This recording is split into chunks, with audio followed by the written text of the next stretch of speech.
Bonjour à tous. La méditation de l'évangile de ce jour est une méditation de l'évangile de Saint Jean. Jusqu'à la Semaine Sainte, nous n'aurons maintenant que des méditations sur ce quatrième évangile, l'évangile du disciple que Jésus aimait. Écoutons la parole de Dieu.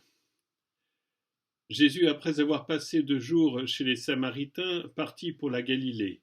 Lui-même avait attesté qu'un prophète n'est pas honoré dans son propre pays. Il arriva donc en Galilée.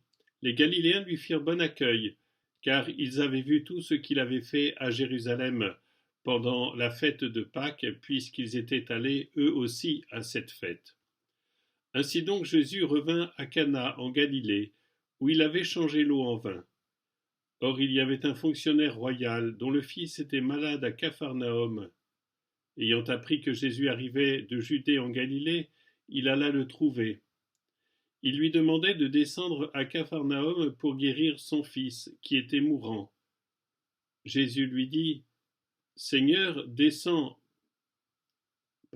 lui dit, vous ne pouvez donc pas croire, à moins d'avoir vu des signes et des prodiges.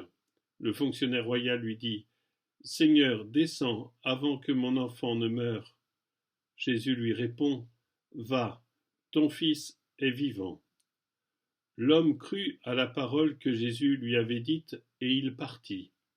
Pendant qu'il descendait, ses serviteurs arrivèrent à sa rencontre, et lui dirent que son enfant était vivant.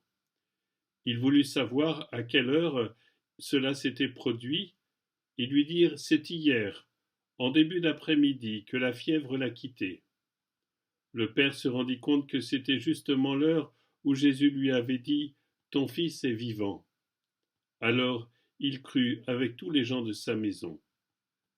Tel est le second signe que Jésus accomplit lorsqu'il revint de Judée en Galilée. Jésus n'a qu'un but,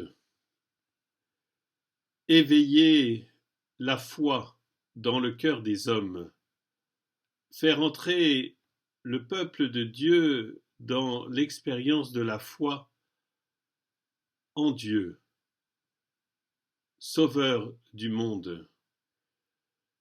Ce fonctionnaire royal demande à Jésus de descendre à Capharnaüm où son fils est malade pour que son fils retrouve la vie. Il se soucie peu de savoir qu'il faut croire ou ne pas croire. Ce qui l'intéresse, c'est de voir son fils retrouver la santé et il pense que Jésus a le pouvoir de lui redonner la santé. Mais Jésus veut autre chose. Il veut que cet homme devienne croyant. Alors au lieu de descendre à Capharnaüm pour redonner la vie à son fils, il lui dit « Ton fils est vivant ». L'homme n'a pas le moyen de voir le signe. Et l'évangéliste dit « Cet homme crut et il partit ». Jésus commence à éveiller la foi dans le cœur de cet homme. Cet homme descend à Capharnaüm et constate effectivement que son enfant a retrouvé la vie et il découvre que sa maladie l'a quitté au moment où Jésus avait prononcé cette parole « Ton fils est vivant ». Alors, non seulement lui, mais tous les siens se mettent à croire en Jésus. La question qui nous est posée aujourd'hui, c'est est-ce que nous exerçons la foi ?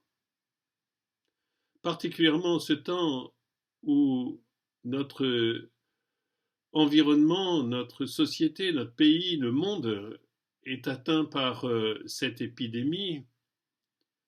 Oui, nous prions certainement, nous lisons beaucoup de choses, nous entendons des méditations de vos chers prêtres. Mais est-ce que nous exerçons la foi pour que Dieu élimine cette épidémie ? Est-ce que nous exerçons vraiment la foi dans notre prière en croyant que si nous nous unissons dans la prière avec ferveur, le Seigneur peut arrêter cette épidémie, peut lui donner la possibilité de trouver des remèdes rapides. Je crois, chers frères et sœurs, que nous sommes attendus là par Dieu. Nous sommes attendus dans l'exercice d'une prière croyante, fervente. Oui, Dieu notre Sauveur ne veut pas se contenter de nous laisser comme ça errer dans cette épidémie.